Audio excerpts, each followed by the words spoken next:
താലി. രചനാവതരണം നന്ദുവച്ചു കൃഷ്ണ. അവൾക്കൊരു വിമിഷ്ടം തോന്നിയതും അവൻ കൈകൾ ചെറുതായി അയച്ചു.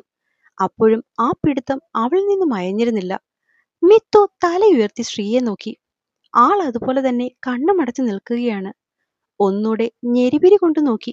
ഏഹെ, അനങ്ങുന്നില്ല. പിന്നെയും നെറ്റി തോളിൽ മുട്ടി. കുറച്ചു നേരമായി എന്തോ ഒരു മണം അവൾക്ക് തോന്നി തുടങ്ങിയിട്ട്. ഇപ്പോ അത് വല്ലാതെ മൂക്കിലേക്ക് തുളച്ചു കയറുന്നു. അവൾ തന്റെ മുഖം ആ നെഞ്ചിലോട്ട് അടക്കി പിടിച്ചു. രൂക്ഷഗന്ധം ഇപ്പോൾ വൃത്തിയായിട്ട് അറിയാൻ പറ്റുന്നുണ്ട്. അവളുടെ മുഖം വിളറി. ഒന്നുകൂടെ ഉറപ്പിക്കാനായി അവൾ മൂക്കവന്റെ ഷർട്ടിലേക്ക് പിന്നെയും അടുപ്പിച്ചു. ഇത്രയും നേരം ആകുലതയും ടെൻഷനും നിറഞ്ഞു നിന്നിരുന്നിടത്ത് ദേഷ്യം ഇടം പിടിച്ചു. അവൾ അവന്റെ നെഞ്ചിലടിച്ചുകൊണ്ട് വല്ലാതെ കുതറി. അവനിൽ നിന്നും അനക്കമൊന്നുമില്ലെന്ന് കണ്ട് നെഞ്ചിലേക്ക് പല്ലുകൾ താഴ്ത്തി. ആഹാ! ശ്രീ അലറിക്കൊണ്ട് അവളിൽ നിന്നും അകന്നു മാറി. ദേവ, എന്തേ കാണിച്ചേ? ഔ! നെഞ്ചിൽ തടവി ശ്രീ ദേഷ്യപ്പെട്ടതും അതിലും ദേഷ്യത്തിൽ അവനെ നോക്കിക്കൊണ്ടവൾ അകത്തേക്കോടി. ചേടാ, പെട്ടെന്ന് ഇവൾക്ക് എന്തു പറ്റി? ഇനി പിടിച്ചു വെച്ചത് ഇഷ്ടമാവാഞ്ഞിട്ടാണോ? പക്ഷേ ആദ്യം എന്നെ കെട്ടിപ്പിടിച്ചത് അവളല്ലേ? അതുകൊണ്ടല്ലേ ഞാനും. അതിന് പക്ഷേ ഇങ്ങനെ കടിക്കണോ? മുറിഞ്ഞെന്ന് തോന്നുന്നു. വല്ലാത്ത അരപ്പ്. നെഞ്ചൊന്ന് തടവി അവൻ വീട്ടിലേക്ക് കയറി. ശ്രീ ഓരോന്നാലോചിച്ച് അകത്തേക്ക് ചെല്ലുമ്പോൾ കാണുന്നത് ടേബിളിലിരിക്കുന്ന ഫുഡ് മുഴുവനും ഫ്രിഡ്ജിലേക്ക് എടുത്തുകൊണ്ടുപോയി വെക്കുന്ന മിത്തുവിനെയാണ്. ഇവളിതെന്തുവാ കാണിക്കുന്നേ? ദേവ, അവൻ അവൾക്കരികിലേക്ക് ചെന്നതും ഇടത് കൈയാൽ അവനെ തള്ളിമാറ്റി അവൾ മുകളിലേക്കോടി. പോകും വഴിയെല്ലാം കണ്ണു തുടച്ചുകൊണ്ട് പോകുന്നവളെ കണ്ട് ശ്രീ അമ്പരന്ന് നോക്കി നിന്നു. ഒട്ടും താമസിക്കാതെ അവൾക്ക് പിന്നാലെ അവനും മുറിയിലേക്ക് നടന്നു. ഇത്രയും നേരം കാണുന്നില്ലല്ലോ എന്നാലോചിച്ച് ലോകത്തുള്ള സകല ദൈവങ്ങളെയും വിളിച്ചിരുന്ന ഞാൻ പൊട്ടി. അങ്ങേര് സഭ കൂടാൻ പോയിരിക്കുന്നു. പണ്ട് സ്ഥിരമുണ്ടായിരുന്നു എന്ന് അമ്മ പറഞ്ഞറിയാം. പക്ഷെ ഇപ്പോ പിന്നെ തുടങ്ങിയിരിക്കുന്നു. രാക്ഷസൻ, രാവണൻ. ദേഷ്യം പിടിച്ച് കണ്ണും തുടച്ചുകൊണ്ട് കണ്ണിലേക്ക് കയറാൻ തുടങ്ങിയതും കൈത്തണ്ടയിൽ പിടിച്ചു വലിച്ച് ശ്രീ അവളെ അവന് മുന്നിലേക്ക് നിർത്തി. ദേവാ, വിട്. വിടാം, പക്ഷെ നീ എന്തിനാ കരയുന്നതെന്ന് പറ. ഒന്നുമില്ല, ശ്രീയേട്ടൻ വിട്ടെ, എനിക്ക് ഉറങ്ങണം. അങ്ങനെ നീ ഇപ്പൊ ഉറങ്ങണ്ട. കാര്യം പറയടി. എന്തിനാ നിനക്കിപ്പോ ഇത്രയും ദേഷ്യവും വാശിയും? വലിഞ്ഞു മുറുകിയിരിക്കുന്ന അവളുടെ മുഖം അവൻ കയ്യിലേക്കെടുത്തു. നിറഞ്ഞൊഴുകുന്ന കണ്ണുകൾ പയ്യനെ തുടച്ചു. പാറിപ്പറന്ന മുടിയിഴകളെ ചെവിക്ക് പിന്നിലായി ഒതുക്കി വെച്ചു കൊടുത്തു. ദേഷ്യത്തോടെയാണ് ചോദിച്ചു തുടങ്ങിയെങ്കിലും അവസാനം അവന്റെ സ്വരത്തിൽ അവളോടുള്ള കരുതലായിരുന്നു മുന്നിട്ട് നിന്നത്. എനിക്കിപ്പോ ദേഷ്യം വന്നാലും വാശി തോന്നിയാലും ശ്രീയേട്ടൻ എന്താ? വാശിയോടെ അവന്റെ കൈകൾ അവൾ തട്ടിമാറ്റി. എനിക്കൊന്നുമില്ലേ? ശ്രീ അവൾക്കരികിലേക്ക് കുറച്ചുകൂടി നീങ്ങി നിന്ന് ചോദിച്ചു. ഇല്ല, ഒന്നുമില്ല. അവന്റെ കൈ പിന്നെയും തട്ടിമാറ്റി മിത്തു തിരിഞ്ഞതും ശ്രീ അവളെ ഇടുപ്പിലൂടെ കൈചുറ്റി നെഞ്ചിലേക്ക് ചേർത്ത് നിർത്തി. ഞാൻ ചോദിച്ചതിന് മറുപടി തരാതെ എവിടെ പോകുവോ ദേവാ നീ? ഇത്തവണ അവന്റെ സ്വരത്തിലും വാശി കലർന്നു. ശ്രീയേട്ടനോടാ ഞാൻ പറഞ്ഞേ എന്റെ അടുത്തൊന്ന് മാറിപ്പോകാൻ. അങ്ങനെ മാറിപ്പോകാൻ എനിക്ക് സൗകര്യമില്ലെങ്കിലോ? നീയേ എന്റെ ഭാര്യ. അതുകൊണ്ട് തന്നെ നിന്നെ വിട്ട് എങ്ങോട്ട് പോകാൻ എനിക്ക് സൗകര്യമില്ല. അതുകൊണ്ട് മര്യാദ ഭാഷയിൽ അവസാനമായി ചോദിക്കുവോ ദേവ, എന്താ നിന്റെ പ്രശ്നം? എന്തിനാ നീ ഇങ്ങനെ കരയുകയും ദേഷ്യപ്പെടുകയൊക്കെ ചെയ്യുന്നേ? പറയടി. സൗകര്യമില്ല. എന്നെ വിടുന്നുണ്ടോ ശ്രീയേട്ടാ? ഇനി എന്നെ വീട്ടില് ഞാൻ കാറിക്കൂവി അമ്മേനെ വിളിച്ചു വരുത്തും. അത് വേണ്ടെങ്കിൽ മുന്നീന്ന് മാറിക്കോ. രാത്രി കള്ളും കുടിച്ച് കേറി വന്നിരിക്കോ ഭാര്യയുടെ ക്ഷേമം അന്വേഷിക്കാൻ. കള്ളുകുടിയൻ. കള്ളം കുടിച്ചോ? അവൾ പറഞ്ഞതിൽ അത് മാത്രമാണ് അവന് സ്ട്രൈക്ക് ചെയ്തത്. അവന്റെ കൈ അവളിൽ നിന്നും അറിയാതെ താന്നു. അതിന് മറുപടി കൊടുക്കാതെ അവനെ ഒന്ന് രൂക്ഷമായി നോക്കിക്കൊണ്ട് മിത്തു മുന്നീന്ന് മാറിയതും അവൻ അതേ ഫോഴ്സിൽ അവളെ പിടിച്ച് പഴയയിടത്ത് നിർത്തി. നിങ്ങൾക്ക് എന്താ ശ്രീയേട്ടാ? കള്ളു കുടിച്ചാൽ വയറ്റിൽ കിടക്കണം, അല്ലാതെ അതിന്റെ പരാക്രമം എന്റെ പുറത്തല്ല കാണിക്കേണ്ടത്. അവന്റെ പിടിമുറുക്കിയ കൈ അവനിൽ നിന്നും വലിച്ചെടുത്ത് കണ്ണു നിറച്ചുകൊണ്ട് മിത്തു പറഞ്ഞു. ശ്രീ ഒരു നിമിഷം കണ്ണടച്ചു നിന്നു. പിന്നെ അവളുടെ അടുത്തേക്ക് നീങ്ങി നിന്ന് കൈത്തണ്ടയിലെ ചുവന്ന പാടിൽ പതിയെ തലോടി. മിത്തു കൈ പിന്നിലേക്ക് വലിക്കാൻ നോക്കിയെങ്കിലും അവൻ അതിൽ പിന്നെയും തടവിക്കൊണ്ടിരുന്നു. വേദനിച്ചു അല്ലേ? പോട്ടെ, സോറി. അവളുടെ മുഖത്തേക്ക് നോക്കിയത് പറയുമ്പോഴും ആ കണ്ണുകൾ തോർന്നിട്ടുണ്ടായിരുന്നില്ല. നീ ഇവിടെ ഇരിക്കെ, ഞാനിപ്പോ വരാം. ഉറങ്ങരുത്, എനിക്ക് സംസാരിക്കാനുണ്ട്. കൂടുതലൊന്നും പറയാതെ ശ്രീ ടവലെടുത്ത് ബാത്റൂമിലേക്ക് കയറിപ്പോയി. തിരിച്ചിറങ്ങുമ്പോൾ മുറിയിലാകെ ഇരുട്ടാണ്. അവൻ കൈ എത്തിച്ച് സീറോ ബൾബ് ഇട്ടു. പെണ്ണിന് ഇരുട്ടെന്ന് കേട്ടാലേ പേടിയാണ്. അങ്ങനെയുള്ളവൾ ഇന്നത് മറന്നുപോയെങ്കിൽ? ശ്രീ ഒന്ന് നിശ്വസിച്ചുകൊണ്ട് നോക്കിയതും കണ്ടു കട്ടിലിനറ്റത്തുപോയി കൂടി കിടക്കുന്നവളെ. അവൻ കയ്യിലിരുന്ന ടർക്കി സൈഡിലേക്കിട്ട് അവൾക്കടുത്തേക്ക് കയറി കിടന്നു. കരയുവാണെന്ന് തോന്നുന്നു. ഏങ്ങലടിയും ദീർഘനിശ്വാസവും കേൾക്കാം. അവൻ അവളോട് വല്ലാത്ത പാവം തോന്നി. ഒപ്പം കടലോളം സ്നേഹവും. അല്പം കൂടെ നീങ്ങി അവളുടെ അടുത്തേക്ക് ചേർന്ന് കിടന്നു. അതുവരെ അവന്റെ സാമീപ്യം അറിയാതിരുന്നവൾ പിൻകഴുത്തിൽ അവന്റെ നിശ്വാസം അടിച്ചതും ഒന്ന് ഞെട്ടി. കൈകൾ അറിയാതെ പുതുപ്പിൽ ഇറക്കി പിടിച്ചു. ദേവാ. ചെവിക്കരികിൽ കേട്ട നേർത്ത സ്വരത്തിൽ അവളൊന്ന് പിടഞ്ഞുമാറി ഭിത്തിയിലേക്ക് കൂടുതൽ ചേർന്ന് കിടന്നു. ഈ പെണ്ണിന്റെ കാര്യം. അവനൊന്ന് ചിരിച്ചുകൊണ്ട് പിന്നെയും അരികിലേക്ക് ചെന്നു. ഇങ്ങോട്ടൊന്ന് നോക്കിക്കേ ദേവാ നീ. തോളിൽ പിടിച്ചു തിരിച്ച് തന്റെ നേരെയാക്കാൻ നോക്കിയെങ്കിലും അവള് തോള് വെട്ടിച്ച് തലയിണയിലേക്ക് മുഖം പൂഴ്ത്തി കിടന്നു. സമ്മതിക്കില്ല പെണ്ണ്.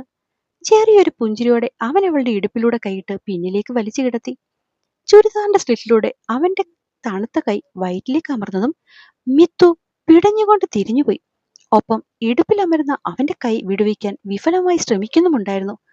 ഓരോ തവണയും അവളുടെ കൈകൾ അവന്റെ വിരലുകളെ തെന്നിമാറ്റിക്കാൻ ശ്രമിക്കുമ്പോഴും ആ കുഞ്ഞു വയറ്റിൽ അവന്റെ പിടി പിന്നെയും പിന്നെയും ആഴത്തിൽ മുറുകിക്കൊണ്ടിരുന്നു. ബലം പിടിക്കല്ലേ ദേവാ. നീ എത്ര വാശി കാണിച്ചാലും ഞാൻ അവിടെ നിന്നും കൈയെടുക്കില്ല. നേർത്ത സ്വരത്തിൽ പറഞ്ഞുകൊണ്ട് അവൻ തന്റെ ചുണ്ടുകളാൽ അവളുടെ ഇരുമിഴികളിൽ മുത്തി കണ്ണുനീർ തുടച്ചു. അതോടെ അവൾ അവനെ തള്ളി മാറ്റുന്നത് നിർത്തി.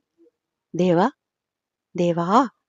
ഇടയ്ക്കിടെയുള്ള നെടുവീർപ്പല്ലാതെ അവളിൽ നിന്നും മറുപടിയൊന്നും കിട്ടുന്നില്ലെന്നറിഞ്ഞ് അവൻ അവളുടെ മുഖം തന്റെ നേരെ ചരിച്ചു വെച്ചു. ദേവ കണ്ണു തുറക്കുമോളെ. എന്നിട്ട് ഞാൻ പറയുന്നൊന്ന് കേൾക്കടാ. അപേക്ഷ പോലെ അവന്റെ സ്വരം കേട്ടതും അവൾ കണ്ണുകൾ പതിയെ തുറന്നു. രണ്ടു വശത്തൂടെയും കണ്ണുനീരൊഴുകുമ്പോഴും മിഴികൾ നിർജീവമായി അവന്റെ മുഖത്തേക്ക് തന്നെ നോക്കി. ശ്രീക്ക് അവളുടെ സങ്കടം കണ്ടിട്ട് സഹിക്കുന്നുണ്ടായിരുന്നില്ല. അവൻ പതിയെ കുനിഞ്ഞ് ചൂണ്ടുകളാൽ അവളുടെ മിഴിനീരൊപ്പി. പ്ലീസ് കരയല്ലേ ദേവ. എന്തിനാപ്പോ ഇത്രയും ദേഷ്യം? ഞാൻ കള്ളുകുടിച്ചു എന്ന് കരുതിയാണോ?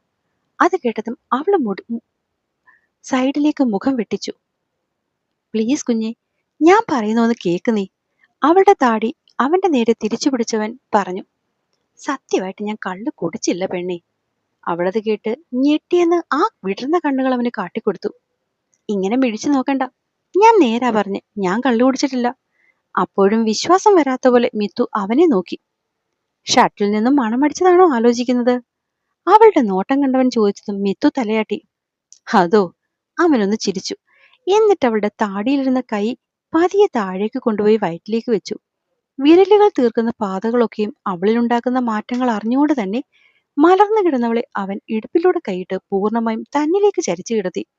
ഒപ്പം നീട്ടിവെച്ച കൈയിലേക്ക് അവളുടെ തലയും കയറ്റിവെച്ച് തോളിലൂടെ ചുറ്റിപ്പിടിച്ചു. ഇങ്ങനെ വിറയ്ക്കാൻ ഞാനൊന്നും ചെയ്തില്ലല്ലോ ദേവാ. മൂക്കിൻ തുമ്പിൽ കുഞ്ഞൊരു മുത്തം നൽകിയവൻ കുറുമ്പോടെ അവളെ നോക്കി കണ്ണു ചിമ്മി.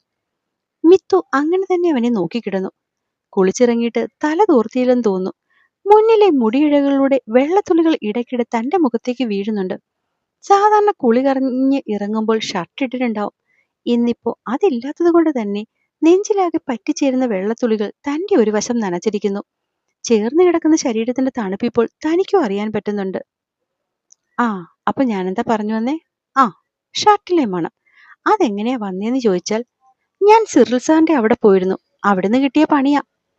നിനക്ക് ഓർമ്മയില്ലേ, നമ്മുടെ കല്യാണം കഴിഞ്ഞ് പിറ്റേന്ന് ക്ഷേത്രത്തിൽ പോയി വന്ന വഴി ഞാനൊരു സാറിനെ നിനക്ക് പരിചയപ്പെടുത്തി തന്നിരുന്നല്ലോ, സിറിൽ ഐസക് സാർ. ഇന്ന് ആളുടെ അമ്മയുടെ 60ാം പിറന്നാളായിരുന്നു. നേരത്തെ എനിക്ക് അമ്മച്ചിയുടെ വിളിയുണ്ടായിരുന്നതാ.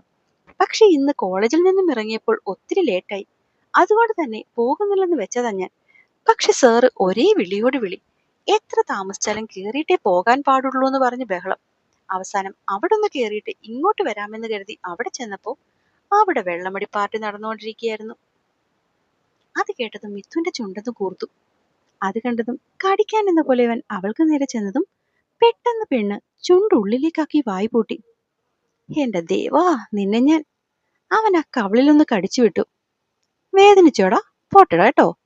കവിളിൽ തടവുന്നവളുടെ കൈ പിടിച്ചു മാറ്റി അവൻ നാവും കൊണ്ട് അവിടെ ഒന്ന് തടവിട്ടു. അതും നോക്കിയവൻ ചിരിയോടെ ബാക്കി പറഞ്ഞു തുടങ്ങി. ചെന്നപ്പോഴേ സാർ എനിക്ക് ഡ്രിങ്ക്സ് ഓഫർ ചെയ്തു. പണ്ട് കുറെ കാലം ഞാൻ സ്ഥിരം വെള്ളമടിയായിരുന്ന സമയത്ത് സാറായിരുന്നു എന്റെ ഏറ്റവും വലിയ കമ്പനി. അതുകൊണ്ട് തന്നെ തന്നപ്പോൾ വാങ്ങാതിരിക്കാൻ പറ്റിയില്ല. അത് കേട്ടതും മിത്തു പിണങ്ങിക്കൊണ്ട് തിരിഞ്ഞു കിടക്കാൻ പോയി. ദേവായിടാ, ഈ പെണ്ണെനിക്ക് മെനക്കേടുണ്ടാക്കും. ഒരു ചിരിയോടെ ശ്രീയുടെ കൈകൾ അവന്റെ ഇടുപ്പിൽ പരതി. ചുരിദാറിന് പുറത്തിരുന്ന കൈ ഒരു നിമിഷം കൊണ്ട് ഉള്ളിലേക്ക് കടന്നു. തേടിയോ എന്തോ കണ്ടെത്തിയ പോലെ തള്ളവിരൽ നാഭിച്ചുടിയിലേക്ക് ആഴത്തിൽ അമർത്തി. അതൊരിക്കലും മിത്തു പ്രതീക്ഷിച്ചിരുന്നില്ല. ശരീരം വല്ലാതെ വിറച്ചുപോയി. പെട്ടെന്നുണ്ടായ വികാരവായ്പിൽ വലതുകാലിൽ ഒന്ന് അമർന്നി പൊങ്ങിയവൾ തിരിഞ്ഞവനെ ഇറുക്കി പുലുകി. ഒപ്പം ശ്രീയേട്ടാന്നുള്ള വിളിയിൽ നഖങ്ങളും തോളിൽ മുറിവുണ്ടാക്കി. ഞാൻ പറയുന്നത് മുഴുവനും കേൾക്കാതെ എവിടേക്കാ എന്റെ പെണ്ണ് പിണങ്ങി പോകുന്നേ? കൂറുമ്പോടെ അവളുടെ കവിളിൽ നിന്ന് പല്ലുകൾ താഴ്ത്തിയിട്ടും ആ മുഖം അവന് നേരെ ഉയർന്നില്ല. ദേവുട്ടാ, ദാ കേൾക്ക് പെണ്ണെ നീ. അവൾ എന്നിട്ടും തല ഉയർത്തി നോക്കിയില്ല. എങ്കിൽ ശരി, ഞാൻ പറയുന്നില്ല. കൂറുമ്പോടെ പറഞ്ഞതും രോമക്കാടുകളിടയിൽ എവിടെയോ പിടുത്തമിട്ടിരുന്ന അവളുടെ വിരലുകൾ അതിലൊന്ന് പിടിമുറുക്കി. ഔ, നോവിച്ച് നോവിച്ച് കൊല്ലുവോ പെണ്ണെ നീ? അവൻ സ്വന്തം നെഞ്ചിലൊന്ന് തടവി. അപ്പോഴും അവളുടെ പിടി അയഞ്ഞില്ല. ശരി, ഞാൻ പറയാം, നീ പിടുത്തം വിട്ടേ. വേദനിക്കുന്നു മോളെ. അത് കേട്ടതും രോമങ്ങൾ പതിയെ അയഞ്ഞു. അവനൊന്ന് ശ്വാസം വലിച്ചു വിട്ടു. കാര്യം മുഴുവനും അറിയണം താനും, എന്നാലൊട്ടെനിക്ക് മുഖത്തേക്ക് നോക്കാനും വയ്യ കള്ളിക്ക്. നെഞ്ചിലേക്ക് മുഖം കുനിച്ചു കിടക്കുന്നവളെ നോക്കിയൊന്ന് പുച്ഛിച്ചതും വിരലുകൾ വീണ്ടും മുറുകി. ആവൂ ദേവ, സോറി സോറി, ഞാനൊന്നും പറഞ്ഞില്ല, നീ വിട്ടേ. അവളുടെ വിരലുകൾ അവൻ താഴേക്ക് പിടിച്ചു വെച്ചു. നിനക്കുള്ളത് ഞാൻ കട്ടിക്ക് തരാട്ടോ, ഇതൊന്ന് കഴിഞ്ഞോട്ടെ. മനസ്സിൽ അതും ആലോചിച്ചവൻ നെഞ്ചു തടവി. അവള് മുഖം ഉയർത്തിയൊന്ന് നോക്കി, ബാക്കി അറിയാനെന്ന പോലെ. അങ്ങനെ സാറ് തന്നപ്പോ വാങ്ങിയെന്നല്ലാതെ കുടിക്കാനൊന്നും എനിക്ക് ഉദ്ദേശമില്ലായിരുന്നു. ഒന്നാമതേ അതിന്റെ മണം നിനക്കിഷ്ടമല്ലെന്ന് എനിക്കറിയാം. പിന്നെ എനിക്കിപ്പോ ആ ലഹരിയുടെ ആവശ്യമൊന്നും തോന്നാറില്ല. അതിലും മത്തെനിക്ക് തരുന്ന പലതും ഇപ്പോൾ എനിക്ക് ചുറ്റിനുമുണ്ട്. പറയുന്നതിനോടൊപ്പം പിന്നെയും അവന്റെ ചുണ്ടുകൾ അവളുടെ കഴുത്തിടുക്കിലേക്ക് കുനിഞ്ഞു. ചെറിയൊരു നോവേകി പല്ലുകൾ അവിടെ താന്നു. അവളുടെ പിടി അവനിൽ പിന്നെയും മുറുകി. ആദ്യമായി കേൾക്കും പോലെ ചില ശബ്ദങ്ങൾ അവളിൽ നിന്നും ഉയരാൻ തുടങ്ങി. ലാസ്യഭാവം അവളെ കൂടുതൽ സുന്ദരിയാക്കി. അവന്റെ കുസൃതികളിൽ സ്വയം മറക്കുന്നവളെ കണ്ട് ഉള്ളിലുയർന്ന സന്തോഷം ഇടയ്ക്കിടെ കുഞ്ഞു മുത്തങ്ങളായി കവിളിൽ പതിഞ്ഞു തുടങ്ങി. ഈ തവണ അവളുടെ കവിളുകളിൽ ചുവപ്പുരാശി പടർന്നത് അവൻ കണ്ണിമയ്ക്കാതെ നോക്കിക്കണ്ടു. ഉള്ളാലെ അവനെ അതൊരുപാട് സന്തോഷിപ്പിക്കുകയും ചെയ്തു. ആ, അങ്ങനെ സാർ അങ്ങോട്ടോ ഇങ്ങോട്ടോ മാറുമ്പോൾ കയ്യിലിരിക്കുന്നത് കൗണ്ടറിൽ വെക്കാമെന്ന് കരുതി നിന്നപ്പോഴാ പുള്ളിയുടെ ഏതോ ഒരു കസിൻ ഫുൾ തണ്ണി കയ്യിലിരുന്ന ഗ്ലാസുമായി എന്റെ മേലെ വന്ന് വീണു. അയാളുടെ കയ്യിലിരുന്നതും എന്റെ കയ്യിലിരുന്നതും ഒക്കെ കൂടെ ദാ കിടക്കുന്നു ദേഹത്തേക്ക്. എനിക്കാണെങ്കിൽ ദേഷ്യം വന്നിട്ട്, പക്ഷെ സാറിനെ ഓർത്തങ്ങ് അടങ്ങി. അവിടെ നേരെ ബാത്റൂമിൽ പോയി സോപ്പൊക്കെ വെച്ച് ഷട്ടിൽ അത് വീണെടുത്ത് കഴിയുന്നൊക്കെയാ ഇറങ്ങിയത്. പക്ഷെ അതിന്റെ മണം പോയില്ലെന്ന് ഇവിടെ നിന്റെ കാട്ടിക്കൂടൽ കണ്ടപ്പോഴാ മനസ്സിലായത്. മൂക്കടഞ്ഞിരിക്കുന്നതുകൊണ്ട് എനിക്കൊട്ടും മണം കിട്ടിയതുമില്ല. അവനൊന്ന് നെടുവീർപ്പെട്ടു. അങ്ങനെ കാര്യമില്ലാത്തൊരു കാര്യത്തിനാ പെണ്ണെ നീ ഇത്രയും നേരം കരഞ്ഞതും ഇക്കണ്ട വാശി മുഴുവനും എന്നോട് കാണിച്ചതും അറിയോ നിനക്ക്? പാവം പോലെ മുഖത്ത് ആവശ്യത്തിലും അധികം നിഷ്കളങ്കത വാരി വിതറി നിൽക്കുന്നവനെ കണ്ടതും മിത്തു അറിയാതെ ചിരിച്ചുപോയി. ആഹാ, ചിരിക്കുന്നോ? ഇത്രയും നേരം കരഞ്ഞു നിലവിളിച്ചും എന്നെ ഏഷോപിച്ചിട്ട് നിന്നെ ഉണ്ടല്ലോ. അവൻ അല്പം ദേഷ്യം കാണിച്ചു. ഒരു തരം പരിഭവം.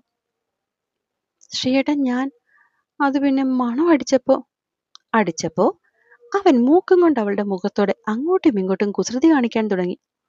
ഞാൻ കരുതി. അവന്റെ ആ പ്രവൃത്തിയിൽ അവളുടെ ഉമിനീരുടക്കി. എന്ത് കരുതി? അവൻ അവളെ ആസ്വദിക്കും പോലെ കവളൊന്നു കടിച്ചു. എന്താ ദേവാ? ഒന്നും അറിയാത്ത പോലെ അവൻ പിന്നെയും ചരിച്ചു. അത് പിന്നെ ശ്രീയേട്ടൻ പഴയ പോലെ. അപ്പോഴേക്കും അവന്റെ ചുണ്ടുകൾ അവളുടെ ചുണ്ടിന് മുകളിൽ എത്തിയിരുന്നു. തള്ളവിരൽ വെറുതെ അതിലൊന്ന് അമർന്നുപോയി. പറയ് ദേവാ, ഞാൻ. അവന്റെ കീഴ്ചുണ്ടുകൾ അവളുടെ ചുണ്ടുകളെ ഒന്ന് തൊട്ടു തലോടിപ്പോയതും അവൾ അവന്റെ രോമത്തിൽ പിടിമുറുക്കി. ഈ തവണ വേദന അവൻ അറിഞ്ഞില്ല. ശ്രീയെ. ഉമിനീർ വിറച്ചു. ഈ തവണ അവളുടെ സ്വരം വല്ലാതെ നേർത്തുപോയി. മൂളിക്കൊണ്ട് അവന്റെ മുഖം പൂർണ്ണമായും അവളിലേക്ക് താന്നു. ആ നേരം പ്രണയം പൂർണ്ണമായി അവനെ ഉന്മത്തനാക്കിയിരുന്നു. തന്റെ ഭാരം പകുതിയും അവളിലേക്ക് കൊടുത്ത് വളരെ പതിയെ ഇരുതളങ്ങളും അവൻ തന്റെ ചുണ്ടുകൾ ഒതുക്കിപ്പിടിച്ചു. അവളെ അല്പം പോലും നോവിക്കാതെ അവൻ അതിലേക്ക് പതിയെ പതിയെ ചേക്കേറി. വളരെ മൃദുവായി തുടങ്ങിയ ആ ചുംബനത്തിൽ അവൻ ആ ചുണ്ടുകളിൽ സ്വയം മറന്നു. എപ്പോഴൊക്കെയോ അവളും. ചെറിയ ചെറിയ എതിർപ്പുകൾ അവളിൽ നിന്നും ഉണ്ടായിട്ടും അതൊന്നും അവന്റെ പ്രണയം അവളിലേക്ക് എത്തിക്കുന്നതിൽ നിന്നും അവനെ തടഞ്ഞില്ല. ഒരു വേള അവനെ തള്ളി നീക്കാനായി തുനിഞ്ഞ കൈകൾ പോലും ഏതോ ഒരു നിമിഷത്തിനപ്പുറം അവനെ തന്നിലേക്ക് അണച്ചു പിടിച്ചു. ചുണ്ടിൽ നിന്നും തുടങ്ങിയ പ്രയാണം പിന്നെ നാവിലേക്ക് എത്തിയതും അവളുടെ നഖങ്ങൾ അവന്റെ പിൻകഴുത്തിൽ ആഴത്തിൽ മുറിവേൽപ്പിച്ചു. നേരം അല്പം കഴിഞ്ഞതും അവൾക്ക് ശ്വാസം കിട്ടുന്നില്ലെന്ന് മനസ്സിലായി ഇഷ്ടക്കേടോടെ അവൻ തന്റെ ചുണ്ടുകളെ അവളിൽ നിന്നും അടർത്തി മാറ്റി. നിലതെറ്റിയ ശ്വാസക്രമത്തിൽ ഉയർന്നു താഴ്ന്ന നെഞ്ചിലേക്ക് അവൻ മുഖം വെച്ചതും അവൾ അവനെ മുറുക്കി കെട്ടിപ്പിടിച്ചു. അത് കണ്ടതും ശ്വാസമെടുക്കാൻ പാടുപെടുന്നവളെ നെഞ്ചോടടക്കി പിടിച്ചവൻ പുറത്ത് പതിയെ തട്ടിക്കൊടുത്തു. ദേവാ, ദേവുട്ടാ, ശ്രീയേട്ടന്റെ മാത്രം കുഞ്ഞേ. ഉം കുഞ്ഞൊരു പുഞ്ചിയോടെ അവൻ വിളിച്ചതും അവൾക്ക് മൂളാതിരിക്കാൻ കഴിഞ്ഞില്ല. ഇപ്പോ എന്റെ കുഞ്ഞിന്റെ സംശയമൊക്കെ മാറിയോ? ഉം അവൾ എന്തെന്നുള്ള അർത്ഥത്തിൽ തല ഉയർത്തി നോക്കി. അല്ല, നിന്റെ ശ്രീയേട്ടൻ കള്ളു കുടിച്ചോന്നുള്ള സംശയമേ. ഇല്ലെങ്കിൽ ഇനി ഒന്നുകൂടി മാറ്റിത്തരാൻ എനിക്കൊരു മടിയുമില്ല കേട്ടോ. ഒരു കണ്ണിറുക്കി ചിരിയോടെ അവൻ പറഞ്ഞതും നാണം ചുവപ്പുരാശിയായി അവളിലേക്ക് ഇരച്ചു കയറുന്നത് ഒളിപ്പിക്കാൻ അവൾ അവന്റെ നെഞ്ചിലേക്ക് തന്നെ മുഖം ഒളിപ്പിച്ചു. ഇഷ്ടമാ ദേവാ നിന്നെ, ഒരുപാട് ഒരുപാട് ഇഷ്ടമാണ്. അപ്പോ കഥ ഇഷ്ടമാവുന്നുണ്ടെങ്കിൽ കൂട്ടുകാരൊക്കെ ഒന്ന് സബ്സ്ക്രൈബ് ചെയ്തുകൂടി സപ്പോർട്ട് ചെയ്യണേ. അപ്പോൾ അടുത്ത ഭാഗവുമായി വേഗം കാണാം. നന്ദി.